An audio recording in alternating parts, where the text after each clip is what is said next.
یه روز آفتابی و قشنگ بود. رایلی دختر پر انرژی و نوجوان سوار ماشین کنار پدرش کوپر نشسته بود و با هیجان به سمت کنسرت خواننده محبوبش لیدی ریون میرفتن. تو مسیر خنده و شوخی بینشون قطع نمیشد. کوپر همه تلاشش رو میکرد تا حال دخترش رو خوب کنه، به خصوص بعد اینکه رایلی به خاطر یک دعوای کوچیک از جمع دوستاش تو مدرسه کنار گذاشته شده بود. کنسرت از این بود. بلیط‌های 3000 نفره تموم شده بود و بیرون سالن بازار سیاه راه افتاده بود. جمعیت تقریبا همشون دخترای جوونی بودن که با شور و شوق منتظر ورود بودن. کوپر که صندلی ردیف 44 رو گرفته بود به رایلی گفت گول دلال‌ها رو نخوره. اون یه پدر فوق‌العاده بود، از اونایی که برای شادی دخترش از هیچ کاری دریغ نمی‌کرد. اما یه چیز عجیب بود. پلیس‌ها تعدادشون تو محوطه خیلی بیشتر از حد معمول بود. کوپر نگاه‌های دقیقی به اطراف می‌کرد و چیزی تو دلش ناآروم بود، ولی رایلی غرق شادی بود. با آهنگ‌های ریون شروع کرد به رقصیدن وسط جمعیت. کوپر هم ازش فیلم می‌گرفت، اما چشمش همچنان دنبال علت اون همه پلیس بود. وقتی وارد سالن شدن، دوربین‌های امنیتی همه جا بودن. رایلی از خوشحالی شوکه شده بود. این بهترین روز زندگی منه. کوپر هم لبخند زد و بابت نمره‌های خوبش ازش تشکر کرد. با شروع کنسرت سالن منفجر شد. نور، صدا، شور، هیجان. رایلی از خوشحالی رو زمین بد نمی‌شد و کوپر فقط داشت لبخندش رو تماشا می‌کرد. اما یه لحظه بهش گفت تو همینجا بمون، من میرم دستشویی زود برمیگردم. اما اون واقعا دنبال دستشویی نبود. تو دستشویی کوپر گوشیشو باز کرد. یه ویدئوی عجیب از دوربین مداربسته داشت نگاه می‌کرد. یه مرد جوون زندانی شده، ترسیده، زنجیر شده، چیزی که نمی‌خواست هیچ کس ببینه. بعدش تو آینه دستشویی تصویری پیرزن عجیب و غریب رو دید که فقط زل زده بود. انگار توهم یا شاید خاطره‌ای تاریک. تو مسیر برگشت مادر یکی از دوستای سابق رایلی رو دید. زنی پر حرف و نچست. دوستای رایلی هم انگار اونجا بودن. کوپر برگشت پیش دخترش و ادامه کنسرت رو دنبال کردن. در همین لحظه ها خواننده روی صحنه داشت از پدرش حرف می‌زد، اینکه چطور بعد از سالها تونسته اونو ببخشه. جمعیت تشویقش کردند و با بالا بردن گوشی‌هاشون منتظر آهنگ بعدی شدن. اما در پشت صحنه چیزی در جریانه. پلیس‌ها همچنان در حال جابجا شدن بودن. یه زن مرموز با رفتار خشک و جدی بینشون حرکت می‌کرد، شبیه به کسی که چیزی گم کرده یا شاید هم فرمانده عملیات باشه. وسط تایم استراحت کوپر و رایلی رفتن تیشرت مخصوص کنسرت بخرن. فقط یکی مونده بود و کوپر ترجیح داد اونو به یه مشتری دیگه بده. فروشنده که از ادب کوپر و دخترش خوشش اومده بود گفت از انبار براش کنار میذاره، کافیه یه ساعت دیگه بیا. کوپر این فرصت رو مغتنم شمرد، ازش پرسید راستی چرا این همه پلیس اینجاست؟ جیمی همون فروشنده یه نگاه مشکوک به اطراف انداخت و آهسته گفت یه قاتل زنجیره‌ای معروف به قصاب غرب این جمعیته. کل این کنسرت در واقع طلسم برای گیر انداختنش. پلیس نمیخواد کسی بفهمه. کوپر مات و مبهوت مونده بود. حالا میدونست که اوضاع خیلی جدی‌تر از اونی که فکر میکرد، ولی یه راز دیگه هم داشت، رازی که خودش میخواست پنهون نگه داره. کوپر بعد از شنیدن حرفای جیمی فهمید که اینجا جای موندن نیست، ولی مشکل بزرگ وجود داشت. تمام خروجی‌های سالن توسط پلیس‌ها بسته شده بود. حتی برای پرت کردن حواس نگهبان‌ها یه دختر مست رو هل داد، اما فایده‌ای نداشت. پس مجبور شد برگرده داخل سالن، اما ذهنش داشت میجوشید. باید یه راه فرار پیدا میکرد. همون لحظه اتفاق عجیبی روی صحنه افتاد. لیدی ریون اسم یه خواننده دیگر رو آورد و درست از دریچه زیرزمینی اون خواننده ظاهر شد و وارد جمعیت شد. همه شوکه شدن. کوپر این صحنه رو با دقت نگاه کرد. شاید اون تونل یه راه نجاتی باشه. پس رفت سراغ رایلی و گفت یه ماجراجویی باحال بریم، از اون تونل بزنیم بیرون. ولی رایلی که آرزوش دیدن این کنسرت بود محکم مخالفت کرد. کوپر هم زیاد اصرار نکرد، نمیخواست دخترش چیزی بفهمه، اما هنوز نقشه بعدی توی ذهنش شکل میگرفت. کوپر رفت سراغ جیمی برای گرفتن اون تیشرت قول داده شده، ولی یه چیز مهمتر تو سرش بود، نفوذ. با چند تا حرف حساب شده و خوشبش تونست اسم رمز کارمندها رو در بیاره و حتی کارت شناسی جیمی رو کش رفت. جیمی خیلی ساده‌لوح بود و کوپر خیلی باهوش‌تر از اون چیزی که نشون میداد. بعد بی سر و صدا وارد بخش پشت صحنه شد، همونجا که پلیس‌ها عملیاتشون رو مدیریت می‌کردن. یه لیوان قهوه برداشت، با اعتماد به نفس راه رفت و وقتی کسی حواسش نبود بیسیم یکی از مامورها رو دزدید. حالا دیگه میتونست مکالمه پلیس‌ها رو بشنوه و رازها رو بدونه. چند دقیقه بعد خبر رسید که پلیس‌ها قاتل رو گرفتن. اما وقتی کوپر از طریق بیسیم شنید که زن مرموز اعلام کرد اشتباه گرفتیم، فهمید بازی هنوز ادامه داره. قاتل لباس‌ها و گریم‌های مختلفی داشت و به همین خاطر پلیس دنبال نشونه‌هایی از ظاهر و رفتارشه. هنوز شناسایی دقیق انجام نشد. اینجا بود که کوپر تصمیم گرفت آشوب ایجاد کنه. رفت سراغ پنل هشدار اضطراری تا آژیر رو فعال کنه و از شلوغی فرار کنه. ولی درست همون لحظه از طریق بیسیم شنید که پلیس‌ها منتظر همین حرکت بودن. اگر آژیر فعال میشد، تله کامل میشد. از جیمی شنیده بود که پشت بام پلیسی نیست. تصمیم گرفت اون مسیر رو امتحان کنه. با یه نقشه شوم تونست برسه به پشت بام.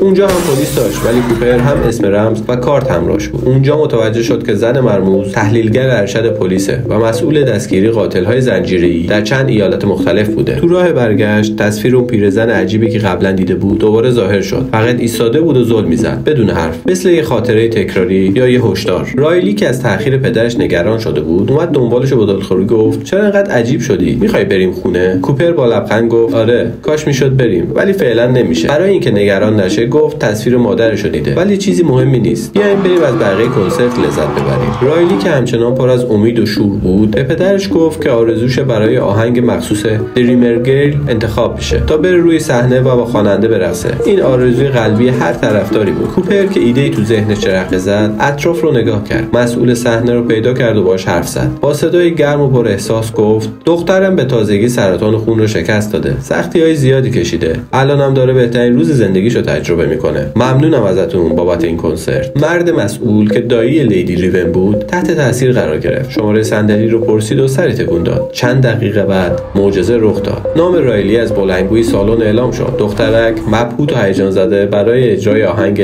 دریمر گرل انتخاب شده بود، آرزویی که هیچ وقت فکر نمی‌کرد واقعی بشه. کوپر تونست از بین پلیسا رد بشه و برسه به پشت استیج و رایلی احتمالاً بهترین خاطر عمرش داشت رقم می‌خورد. بعد اجرا در پشت استیج برای چند لحظه چشم‌های کوپر به لیدی ریون دوخته شد، خواننده‌ای که حالا مقابل او ایستاده بود. یه آتش تو نگاهش شکل گرفت، آتشی که خودش هم نمیتونست کنترلش کنه، نه فقط فرار، شاید یک قربانی جدید. کوپر که هنوز دنبال راهی برای در رفتن بود خودش رو به لیدی ریون رسوند. با لبخند گفت که میخواد در مورد بیماری دخترش یه لحظه خصوصی باهاش صحبت کنه. ریون با دل مهربونش قبول کرد، اما وقتی وارد اتاق گریم شدن کوپر رنگ عوض کرد. با صدای سرد گفت میدونی گاز دی اکسید کربن تو چند دقیقه میتونه یک آدمو بکشه؟ لیدی ریون که جا خورده بود فقط تونست بپرسه چرا داری اینو بهم میگی؟ کوپر لبخند زد چون قاتلی که همه دنبالش هستن منم.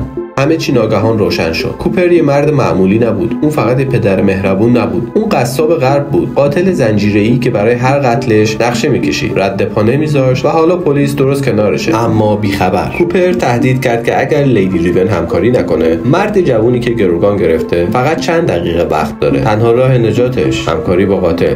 ریون به خاطر قلب مهربونش قبول کرد. کوپر و رایلی سوار لیموزین لیدی ریون شدن و از دل پلیس ها رد شدن بدون اینکه کسی شک کنه. رایلی غرق رویاهاش بود اما نمیدونست پدرش کیه. وقتی تو لیموزین بودن رایلی از خوشحالی به مادرش زنگ زد. مامان لیدی ریون داره میاد خونمون. کوپر گیر افتاده بود، نمیتونست همونجا پیاده بشه. مادر و خانواده هم با ذوق دعوتش کرد تو. لیدی ریون فهمید این تنها فرصت برای افشای حقیقت. وقتی همه سر میز نشسته بودن ریون شروع کرد به حرف زدن از اینکه پلیسا تو خونه یه قاتل یه تیکه بلیط پیدا کرده بودن و اینکه خود ریون آگاهانه برای کمک به شناسایی قاتل اجرای این کنسرت رو قبول کرد. این هم گفت که قاتل با وسواس و دقتی باور نکردنی هیچ وقت مدرکی جا نمیذاره. کوپر شروع کرد به عوض کردن موضوع، سعی کرد بحث رو ببنده ولی ریون ادامه داد. از ماشین قاتل گفت، از ظاهرش، از حرکاتش. کوپر فشار رو احساس میکرد اما درست همون لحظه ریون به پیانو اشاره کرد. میشه یه آهنگ براتون بخونم؟ در حال اجرای قطعه ناگهان گوشی کوپر رو گرفت. تظاهر کرد سلفی میگیره ولی باهاش رفت داخل دستشویی و درو قفل کرد. ریون گوشی رو به اتاق گروگان وصل کرد و خواست نشونه از مکان بده. پسر جوون گفت یه مجسمه سر شیر شکسته جلوی ساختمونه. ریون این نشونه ها رو تو لایو اینستاگرامش گفت و از هوادارش خواست که کمک کنن. یکی از دنبال کننده ها مکان رو شناخت. امید زنده شده بود. کوپر بالاخره کلید در دستشویی رو پیدا کرد. ریون رو کشید بیرون، گوشی رو گرفت ولی دیگه دیر شده بود. پلیس مکان گروگان رو پیدا کرده بود. ریون از تحلیلگر شنیده بود که کوپر گذشته سیاهی داره. یه بچگی پر از سرزنش، خشونت و تنهایی و اون هیولا از همون زمان توش رشد کرده بود. کوپر ریون رو سوار ماشین مشکی خودش کرد تا فرار کنه. اما وقتی از گاراژ می‌خواستن خارج بشن، دیدن که بچه‌ها و همسرش از پنجره پایین اومدن تا خواننده رو نجات بدن. ریون سعی کرد باهاش صحبت کنه. تو هنوز میتونی انتخاب کنی. یه پدر خوبی بودی. میتونی تمومش کنی. برای لحظه‌ای کوپر سکوت کرد. گفت که قراره بعد از این ماجرا خودش رو بکشه، که این هیولا رو به خودش دفن کنه. به خانواده‌اش نگاه کرد و چند تا جمله پدرانه آخرش رو گفت. ریون آزاد شد و کوپر در رو روی خودش بست. پلیس وارد شد ولی خونه خالی بود. کوپر از تونل مخفی خونه فرار کرده بود. پایان نه هنوز. وقتی ریون فکر می‌کرد که همه چیز تمام شد و سوار لیموزینش شد، از یه چیز غافل بود. کوپر با لباس پلیس تو ماشین کمین کرده بود. بهش گفت وقتی این حس تو وجودم بیدار میشه نمیتونم جلوشو بگیرم، باید انجامش بدم. همون حسی که تو پشت استیج بهش دست داده بود. وقتی ترافیک شد ریون موفق شد از شیشه درخواست کمک کنه و فرار کنه. پلیسا ماشین رو محاصره کردن، دستور ایست دادن. کوپر هم به هشدارها توجه نمی‌کرد و درو باز نکرد. گلوله‌ها خوردن به ماشین و وقتی درو باز کردن خالی بود. کوپر وقتی جمعیت شلوغ بود تونست فرار کنه. پلیس رایلی و برادرش رو به خاله‌شون سپرد. مادر خانواده تنها مونده بود تو خونه. اما یه سوال هنوز بی جواب بود. چطور پلیس تونست خونه مخفی کوپر رو پیدا کنه؟ مگه اون کاملا دقیق و وسواسی نبود؟ چرا مدرک جا گذاشته بود؟ جوابو فقط یه نفر میتونست بده، همسرش. کوپر